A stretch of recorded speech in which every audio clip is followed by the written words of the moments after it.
Okay बेटा, आज हम करेंगे नंबर एनालॉजी मैथ्स के। ठीक है। नंबर मीन्स इसमें नंबर दिए किए होते हैं वन से लेकर जो भी है 100 तक, जो कुछ भी रकम है। एनालॉजी मीन्स कि आपको लॉजिकली चीज़ चेक करनी होती है कि इसका अगर इसके साथ रिलेशन है तो इसका इसके साथ क्या आएगा। यानी कि एक नंबर उन्होंने मिस किया होगा। 2 पेयर दिए हो सकते हैं, 3 दिए हो सकते हैं। तो आपको बताना होता है कि उसमें क्या नंबर आएगा, आपने लॉजिक ढूंढना होता है। ठीक है। तो जहाँ ये नंबर है जो एनालॉजी है, जो अभी आपको टेस्ट देते हैं, चाहे किसी स्कूल में टेस्ट दे रहे हो, कॉलेज में दे रहे हो, चाहे कुछ भी आप जॉब के लिए टेस्ट दे रहे हो, उसमें ये जो सम है आते ही आते हैं, कंपलसरी आते हैं। तो यहाँ मैं कोशिश कर रही हूँ आपको कुछ रूल्स प्रोवाइड करने की जो आप इस रूल्स को फॉलो करके आप इस चीज़ को अच्छी तरह अटेम्प्ट कर पाओ। देखो बेटा, हम पूरी कोशिश कर रहे हैं कि हाँ, आपके जो भी आप टेस्ट देने जा रहे हो अच्छा हो। 10% हमारी एफर्ट्स होगी आपको रूल्स समझाने की। मैं इसलिए कह रही हूँ क्योंकि हम चलो रूल्स बता देंगे, लेकिन 90% आपकी मेहनत होगी। ठीक है। आपकी प्रैक्टिस होगी कि आप इस चीज़ को समझ के कितना प्रैक्टिकल करते हो, बार बार उस चीज़ को करते हो, फिर चीज़ समझ आएगी। चलो रूल्स नंबर 1 की ओर चलते हैं। नंबर एनालॉजी में क्या होता है कि आप स्क्वायर जैसे मल्टी एक्स स्क्वायर हो गया, या क्यूब जैसे x3 वगैरह हो गया, यानी कि आपने 3 बार वो चीज़ करनी होती है। ठीक है। जैसे मैं कह रही हूँ 2 है तो मैं 2 का स्क्वायर लगाया तो मैं इट मीन्स 2 × 2 करूँगी। ठीक है। अगर मैं इसका क्यूब लगाऊँ, ठीक है, क्यूब मतलब ऐसे मैंने 2 को 3 रख दिया तो इट मीन्स मैं 2 को 3 बार मल्टीप्लाई करूँगी। ठीक है। यहाँ पर क्या आ गया, 2 2 का 4, जहाँ क्या आ गया 2 2 का 4, 4 2 का 8। ठीक है। मैक्सिमम जो नंबर एनालॉजी में स्क्वायर वगैरह या क्यूब के द्वारा ही सम निकल जाते हैं 90%। ठीक है। तो फर्स्ट रूल्स है कि आपने स्क्वायर चेक करना है कि नियर अबाउट इसका जो है नंबर का स्क्वायर रूट कौन सा है। जैसे 4 है तो आपको पता है 1 1 का 1 ही आएगा, 2 2 का क्या 4 आ गया। ठीक है। 3 3 ज़ा 9 आ गया।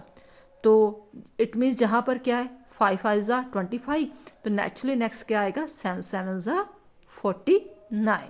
ठीक है। और दूसरी बात, मैंने 6 क्यों नहीं लिया, 2 था 3 था, आगे 5 है, मैं 6 भी ले सकती थी। लेकिन क्या होता है नंबर एनालॉजी में प्राइम नंबर को प्रायोरिटी दी जाती है। ठीक है। आपको पता है प्राइम नंबर क्या होते हैं, जैसे 2 है, 5 है, 7 है, 11 13 17 19। ठीक है। जो किसी भी टेबल्स के साथ नहीं आते, अपने आप ही टेबल में आते हैं, किसी और टेबल के साथ नहीं आते, उसे हम प्राइम नंबर बोल देते हैं। ठीक है। तो हमें प्राइम नंबर चेक करने पड़ते हैं। तो फर्स्ट रूल हो गया कि आप स्क्वायर या क्यूब जो है यूज़ कर सकते हैं, जो भी नियरेस्ट नंबर है इसका। सेकंड है आप प्राइम नंबर चेक कर सकते हैं, जैसे 2 है, 5 है, 7 है, प्राइम नंबर आ रहा है, नेचुरली इसका प्राइम नंबर नेक्स्ट क्या आएगा 11। ठीक है। नेक्स्ट है डू इट इफ़ नेसेसरी।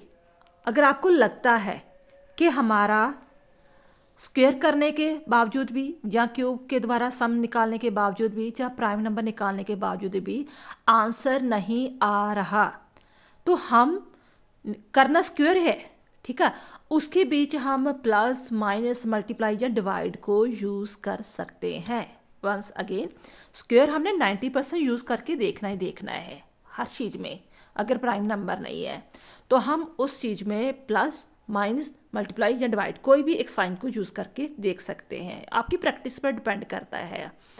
कोई भी प्रोडिक्शन नहीं कर सकता कि हाँ इसका यही आंसर होगा, आपको वो चीज़ प्रैक्टिस करनी पड़ेगी।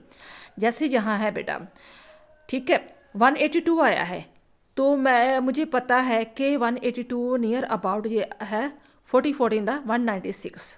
ठीक है। 30 13 द 169 हो जाता है, तो वो तो बहुत कम हो गया। 50 15 का करूँगी तो वो बहुत बढ़ जाएगा। इट मीन्स मुझे पता है 40 14 का जो है 196 आता है। तो सेम मैं यही रकम निकाल के, हो सकता और कम भी निकल सकती थी, सेम यही रकम मैं माइनस करती हूँ तो मेरा 182 आ जाता है, ठीक है। देन आफ्टर फिर इसी तरह ही मैंने यहाँ पर करके देखा, मुझे पता 40 का 196 आया, ठीक है। तो 50 का क्या आ गया 225, नियरेस्ट है ना इसका 210 का, तो मैंने इसके बीच में 50 निकाल दिया तो मेरा 210 आ गया। जहाँ पर मैंने देखा कि मैं 99 का कर सकती लेकिन बहुत कम माना था, अब मैं 20 का करके देखा तो ये नियर अबाउट जो है अपने नियरेस्ट नंबर किए थे, 7th 8th में ये चीज़ें चलती थी, नियरेस्ट जो है कौन सा नंबर है, तो वो 20 का क्या हो गया 400, है ना।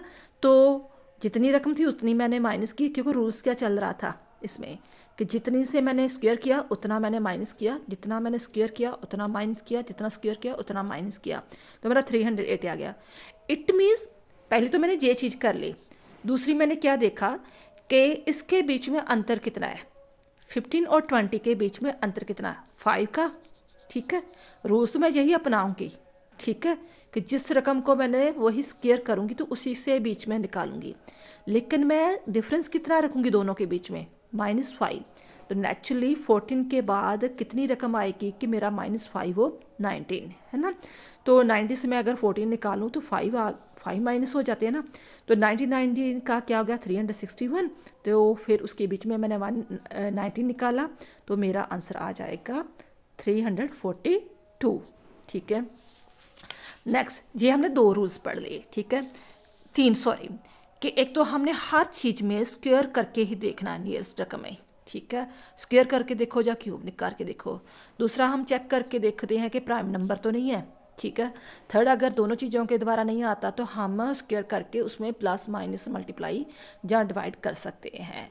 और चौथा रूल है इसमें कि relation with the small number two the big number, अगर बहुत छोटा एक रकम आ रहा है ना, तो दूसरी बहुत ही बड़ी आ रही है रकम, तो कंफ्यूज हो जाते हैं कि अब इसका रिलेशन क्या होगा इतनी बड़ी रकम का, ठीक है।